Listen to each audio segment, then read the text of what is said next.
Hi guys, once again welcome back to my YouTube channel Satyajit English गुरु। आज मैं part 5 में preposition का ये जो वीडियो है पार्ट 5 वीडियो है, पांचवा भाग है, उसमें प्रीपोजिशन का नेक्स्ट काइंड। इससे पहले के वीडियोस में लेक्चर में मैंने प्रीपोजिशन का दो काइंड टाइम प्रीपोजिशन और पोजिशनल प्रीपोजिशन को अच्छे से क्लियर कर दिया। आप उसको देखिए, अपने जूनियर्स को, अपने कलीग को शेयर कीजिए ताकि वो इस लॉकडाउन में अच्छे से पढ़ाई कर सके, टाइम का सदुपयोग कर सके। आज नेक्स्ट टाइप में मैं लेके आया हूं तीसरा काइंड जो है, तीसरा टाइप है मीनिंगफुल प्रीपोजिशन। प्रीपोजिशन को तीसरे भाग में मैंने बांट रखा है मीनिंगफुल प्रीपोजिशन, यानी इसमें जिन प्रीपोजिशन का स्टडी हम करेंगे ये मीनिंगफुल होते हैं। मीनिंगफुल कहने का मतलब इनका अपना मीनिंग होता है, कोई खास मीनिंग ये देते हैं। लिखा हुआ है इट हैज ऑन मीनिंग, इनका अपना मीनिंग होता है। कह सकते हैं कि अ preposition which doesn't shows time and position is called meaningful. वैसा प्रीपोजिशन जो ना ही टाइम को शो करता है ना ही पोजीशन को शो करता है, क्या कहलाता है? मीनिंगफुल प्रीपोजिशन कहलाता है। बड़ा इंटरेस्टिंग टॉपिक है, देखिएगा, समझिएगा, तो इसके माध्यम से आप अच्छे से इंग्लिश बोल भी सकते हैं, इंग्लिश का यूज भी कर सकते हैं, और जो बुक्स वगैरह पढ़ते हैं, आर्टिकल वगैरह पढ़ते हैं, उसका हिंदी भी आप अच्छे से कर सकते हैं। तो let us start. Meaningful preposition में पहला जो पॉइंट है, उसी तरह से बहुत सारे प्रीपोजिशंस आएंगे इसमें भी, जैसा कि पोजिशनल और टाइम में पढ़ा। तो पहला पॉइंट है बाय और विथ। बाय और विथ मीनिंगफुल प्रीपोजिशन में हम स्टडी करेंगे। इसका हिंदी होता है से। बाय का मतलब भी से या के द्वारा भी इसकी हिंदी कही जा सकती है। इसकी हिंदी एक और होती है के द्वारा।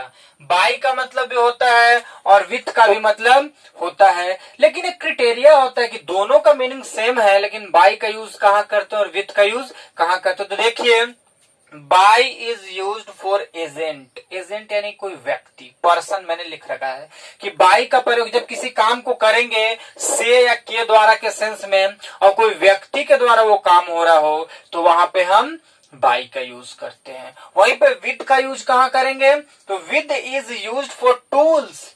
कोई काम से या के द्वारा के सेंस में हो रहा हो और वो किसके द्वारा संपादित हो रहा हो जी? टूल्स, किसी इंस्ट्रूमेंट के द्वारा, किसी वस्तु के द्वारा, तो वहां विद का प्रयोग करेंगे। एक प्रोनाउंसिएशन देखिए, विथ नहीं विद प्रोनाउंसिएशन करना चाहिए, तो ये भी आपको सीखना चाहिए।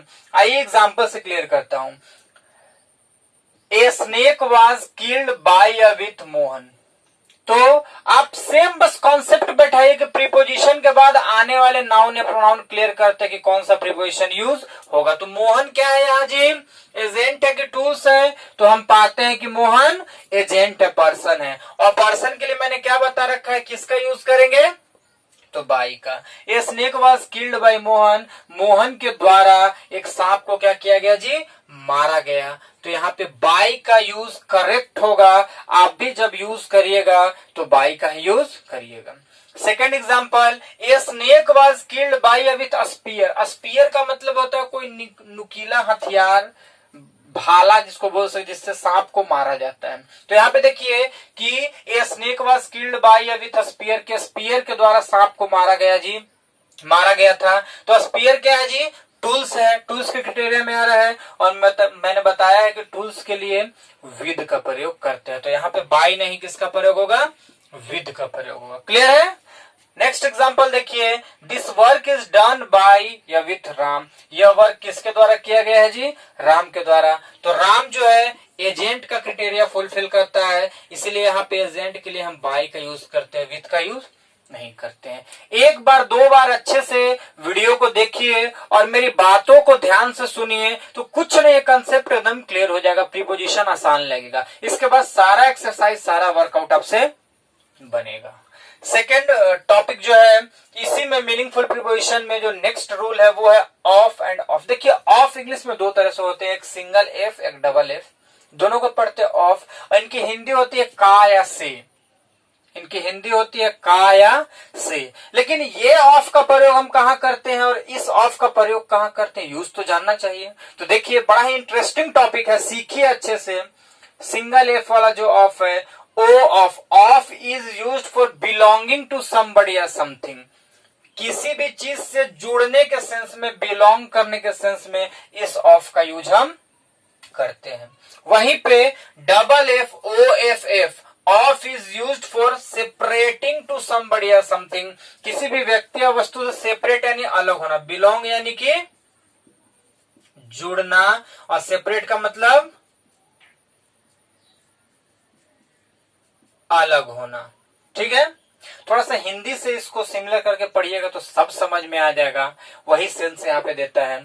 तो of is used for belonging to somebody या something and O double F off is used for separating to somebody या समथिंग। सीधे सीधे बातों में कि ये वाला ऑफ का यूज किसी भी चीज से जुड़ने के लिए करते हैं, और ये वाला ऑफ का यूज किसी भी चीज से अलग होने के लिए। जैसे है ना कि पेड़ से पत्ता गिरता है तो वहां से अलग हो जाता है, हिंदी में भी एक कारक में चैप्टर आता है ना। तो इन सब बातों को थोड़ा सा सेंस को लगाएगा तो और क्लियर हो जाएगा। देखिए इसको एग्जांपल से मैं क्लियर करता हूं। दिस कवर इज ऑफ या ऑफ टीवी, यदि यहाँ पे दोनों ऑफ रहता तो आपको थोड़ा सेंस पकड़ना पड़ेगा कि यह टीवी का कवर है। यह जो कवर है किसका है जी? टीवी का। तो कवर का संबंध, कवर बिलोंग कर रहा है ना टीवी से, क्या अलग हो रहा है? बिलोंग कर रहा है। कवर जो है टीवी के ऊपर ढक दिया जाता है, तो बिलोंगिंग के सेंस में हम इस ऑफ का यूज करते हैं। दूसरा, noun is of three kind. Noun के कितने प्रकार होते हैं जी?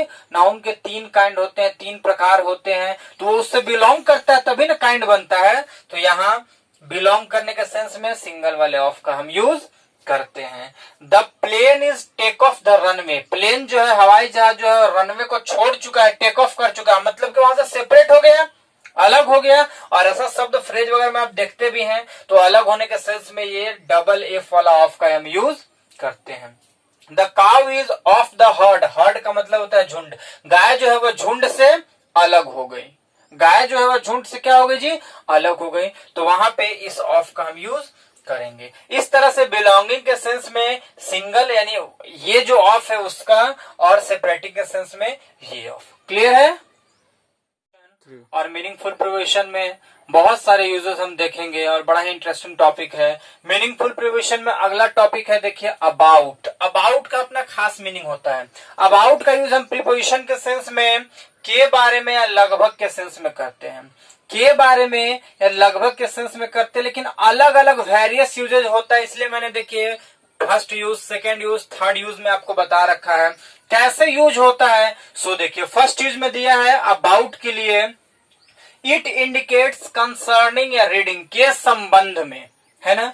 अबाउट का यूज हम किसी भी चीज के संबंध में के लिए करते हैं, किसी भी चीज के संबंध के बारे में बताने के लिए करते हैं। एग्जाम्पल से क्लियर करते हैं कि what do you know about me, तुम मेरे बारे में क्या जानते हो, यानी मेरे संबंध में क्या जानते हो। तो कंसर्निंग के संबंध में यूज हुआ ना अबाउट। ये सब टॉपिक अच्छे से स्टडी करोगे तो इंग्लिश अच्छे से बोलना समझना आपको आ जाएगा।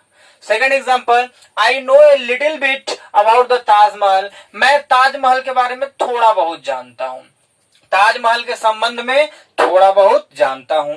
तो अबाउट का फर्स्ट यूज था कि कंसर्निंग है रीडिंग के सेंस में। अबाउट का सेकेंड यूज क्या है, देखिए it indicates to be loose to doing something, है ना। It indicates to be loose to doing something, यानी अबाउट का यूज सेकेंड यूज में करते हैं कि कोई भी चीज जो शुरू होने वाला हो उस सेंस में, है ना। किसी भी चीज समथिंग, कोई भी जो वस्तु शुरू या काम शुरू होने वाला हो उस सेंस में करते हैं। जैसे कि example, the train is about to start, कि ट्रेन जो है वो शुरू होने वाला है, वो शुरू ही होने वाला है, इस सेंस में यहाँ पे करते हैं। It is about to 10 o'clock, 10 बजने ही वाला है ना, इस सेंस में करते हैं। जैसे कि लिख सकते हैं कि I am about to sing, मैं गाने ही वाला हूं, तो इस सेंस में भी हम अबाउट का यूज करते हैं। थर्ड यूज देखिए अबाउट क्या कह रहा है, इट इंडिकेट्स अराउंड, अराउंड के सेंस में भी हम अबाउट का यूज करते हैं, लगभग जो बोलते हैं उस सेंस में भी हम अबाउट का यूज करते हैं। Example, Ganga is about 100 kilometre from Patna, Ganga जो है वो पटना से लगभग कितना दूर है जी, कितनी दूर होगी, तो 100 किलोमीटर। तो अराउंड के सेंस में भी हम अबाउट का यूज करते हैं। The price of this book is about 500। इस किताब का जो दाम है वो कितना होगा लगभग जी? तो 500 रुपया इस किताब का दाम होगा। तो देखिए मैंने आपको बताया, अच्छे से समझिएगा कि अबाउट का यूज 3 सेंस में किया जाता है। पहला कि कंसर्निंग या रीडिंग के सेंस में, दूसरा कि to be loose to doing, किसी भी चीज को प्रारंभ स्टार्ट होने के सेंस में, तीसरा अराउंड के सेंस में, लगभग के सेंस में अबाउट का यूज हम करते हैं। क्लियर है? जो डी यूज है वो है विद का। देखिए वहां तो बाय या विद मैंने बताया ही था कि एजेंट और टूल्स के लिए होता है, यहाँ विद का भी कुछ अपना यूज होता है, तो अलग डिफरेंट यूज करके मैंने आपको बताया है। इस पॉइंट को, इस वीडियो को, इस पार्ट को अच्छे से देखिएगा, आपको इंग्लिश बोलना, समझना, इंग्लिश में टॉक करना आसानी से आ जाएगा। विद का फर्स्ट यूज होता है हैविंग या कैरिंग समथिंग, किसी भी चीज को रखने के सेंस में। जैसे एग्जाम्पल देखिए कैसे क्लियर करेगा। एक गर्ल विथ ब्लू आईज, एक लड़की ब्लू आंखों वाली, नीली आंखों वाली, यानी उस लड़की की आंखें कैसी थी जी? नीली थी। वो उसको हैविंग करती है, रखती है। इस सेंस में भी विद का यूज हम करते हैं। Second example, his coat with 2 pockets, उसके कोट में कितने पैकेट्स थे जी? 2 पॉकेट्स थे, यानी 2 पॉकेट रखा था उसने अपने कोट में। तो हैविंग या कैरिंग के सेंस में भी विद का यूज हम करते हैं।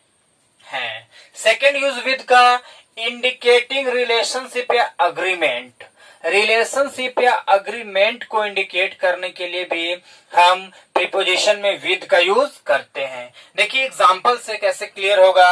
He is not with me, वह मेरे साथ नहीं है, यानी ना ही उसका कोई मेरे से अग्रीमेंट रहा, ना ही कोई रिलेशनशिप रहा। तो इस सेंस में भी हम विद का यूज करते हैं। Next example, the hills were covered with snow, कि पूरी जो पहाड़ियां थी वो ढकी हुई थी किस चीज से? बर्फ से। यानी पहाड़ियों का रिलेशन, अग्रीमेंट किस चीज से हो रहा था? बर्फ से हो रहा था। यहां तक समझ में आया? देखिए नेक्स्ट पॉइंट है फ्रॉम। फ्रॉम भी एक प्रीपोजिशन है। फ्रॉम का यूज मीनिंगफुल प्रीपोजिशन में हम से के अर्थ में करते, इसकी हिंदी होती है से। तो देखिए इसमें भी 2 पार्ट्स हैं, इसके भी 2 यूजेस हैं, डिफरेंट यूजेस। पहला यूज बता रहा है it is used for a starting point. A starting point से, जहां से कोई काम या कोई चीज प्रारंभ हुआ हो, वहां से के लिए हम फ्रॉम का यूज करते हैं। देखिए example, he jumped from the wall, ये दीवाल है और यहाँ वह दीवाल से कूदा। हिंदी आ रही है ना, हिंदी को भी थोड़े सा सेंस में लाइएगा। वह दीवाल से कूदा, तो कूदने का स्टार्टिंग पॉइंट कौन था? वॉल। तो वॉल के पहले देखिए यहाँ पे फ्रॉम प्रीपोजिशन का यूज किया गया है, स्टार्टिंग पॉइंट के सेंस में देते हैं। Second, he is coming from Delhi, वह दिल्ली से आ रहा है। कहां से आ रहा है जी? दिल्ली। स्टार्टिंग पॉइंट कहां रहा? दिल्ली। तो स्टार्टिंग पॉइंट के लिए से के अर्थ में मीनिंगफुल प्रीपोजिशन में हम किसका यूज करते हैं? फ्रॉम का यूज करते हैं।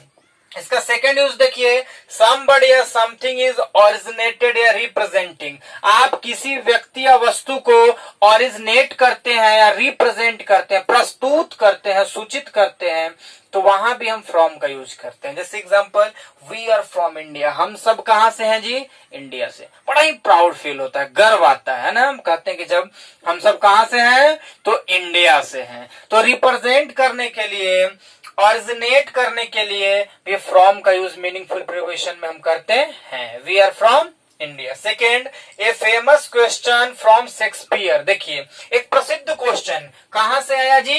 ये किसको रिप्रेजेंट कर रहे हैं? शेक्सपियर को। बहुत बड़े पोएट थे, है ना, बहुत बड़े पोएट कह सकते हैं, ड्रामाटिस्ट भी कह सकते हैं। तो ऑरिजिनेट या रिप्रेजेंट करने के लिए हम फॉर्म का यूज करते हैं। समझ में आ रहा है? क्लियर है? मीनिंगफुल प्रीपोजिशन में नेक्स्ट पॉइंट जो देखेंगे हम, और ये समझिए कि यहाँ तक लास्ट पॉइंट है, इसके बाद मीनिंगफुल प्रीपोजिशन खत्म हो जाएगा, यानी इंड हो जाएगा ये वाला काइंड। इसके बाद हम लोग जो नेक्स्ट काइंड पढ़ेंगे अगले पार्ट्स में, वो पढ़ेंगे फ्रेजल प्रीपोजिशन। वो इससे भी इंटरेस्टिंग और इम्पोर्टेंट टॉपिक मिलेगा आपको। तो देखिए मीनिंगफुल प्रीपोजिशन में अभी हम स्टडी करेंगे ओवर। ओवर का यूज हम कहाँ करते हैं? मैंने पहले भी कहा, आपको बताया पहले पार्ट्स में भी कि ये प्रीपोजिशन एक से अधिक यूजेस किए जाते हैं, एक से अधिक काइंड्स में। टाइम में भी आएगा, पोजीशन में भी आएगा, मीनिंगफुल में भी आएगा, लेकिन सब जगह अपने अपने क्रिटेरिया होते हैं, इसके अपने अपने अर्थ होते हैं। ओवर का यूज करते हैं, देखिए फर्स्ट यूज देखिए एंडिंग या फिनिशिंग पॉइंट के लिए। Over is use for ending और फिनिशिंग पॉइंट, यानी कोई भी काम समाप्त होने की स्थिति में हो वहां हम ओवर का यूज करते हैं। आप लोग सिंपल में बोलते भी हैं, समझते भी हैं, लेकिन यूज टू नहीं बनते, तो यूज टू बनिएगा इसको पढ़ने के बाद, ठीक है। The class is over now, ये वाला क्लास ओवर नहीं हो रहा है, don't misguide. The class is over now की जो क्लास है वो क्या है जी, अब समाप्त हो गया है, ठीक है ना। वो क्लास अब समाप्त हुआ, तो समाप्त के सेंस में, एंड के सेंस में ओवर का यूज करते हैं। Before the stationery is over bite, stationery is over, यानी स्टेशनरी जो दुकान होता है उसको ओवर होने से पहले, बंद होने से पहले, समाप्त होने से पहले यदि खरीदना है तो इसे खरीद लो। तो पहला यूज, फर्स्ट यूज की एंडिंग या फिनिशिंग पॉइंट में हम ओवर का यूज करते हैं। सेकेंड यूज है ओवर का कि मोर देन द लिमिट, जब लिमिट से अधिक हो जाता है वहां भी हम ओवर का यूज करते हैं। जब लिमिट से अधिक हो जाता है वहां भी हम किस चीज का यूज करते हैं, ओवर का यूज करते हैं। एग्जाम्पल देखिए, it's over I can't bear it, बहुत हुआ, अब मैं तुम्हारा बर्दाश्त करने वाला नहीं हूं। अब ज्यादा बोला तो झगड़ा हो जाएगा। इस सेंस में जब लिमिट से कोई भी चीज बाहर जाता है तो कंट्रोल होता भी नहीं है। तो वही एग्जांपल कह रहा है कि इट्स ओवर, बहुत हुआ, आई कांट बियर इट, अब मैं सहने वाला, बर्दाश्त करने वाला नहीं हूं। Second example, India has over population, limit से ज्यादा, more than the limit. India का जो पॉपुलेशन है जी क्या है जी, ओवर है, बहुत ज्यादा है, जितना होना चाहिए उससे भी ज्यादा है। इस सेंस में भी हम ओवर का यूज करते हैं। Next, the chapter is over now, chapter क्या हुआ जी, अब समाप्त हुआ, sorry, the chapter is over, यानी लिमिट से ज्यादा हुआ है। चैप्टर पढ़ाई हो रही है, चल रही है, और लिमिट से जब ज्यादा हो रहा है तो ओवर लग रहा है, ज्यादा लग रहा है, तो इस सेंस में भी हम ओवर का यूज करते हैं। नेक्स्ट जो टॉपिक है वो है फोर। फोर का यूज हम पोजिशनल प्रीपोजिशन में के लिए के सेंस में करते हैं। फोर का यूज किस सेंस में करते हैं, के लिए के सेंस में करते हैं। देखिए फोर का फर्स्ट यूज क्या है, फोर का फर्स्ट यूज है it is use to show purpose and cause.